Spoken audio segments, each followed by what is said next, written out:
حضرت حسن رضی اللہ تعالیٰ عنہ فرماتے ہیں کہ ملک الموت ہر گھر میں 3 مرتبہ روزانہ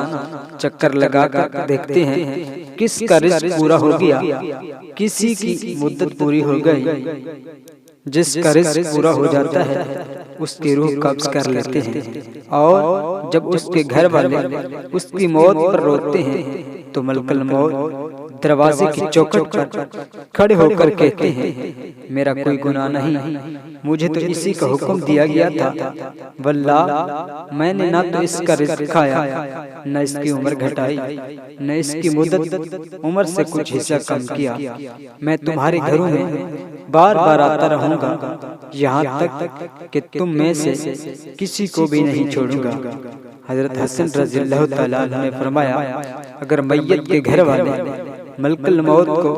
کھڑا ہونا دیکھ لیں اور ان کا کلام سن لیں تو اپنی میت سے غافل ہو جائیں گے اور اپنے اوپر روئیں گے۔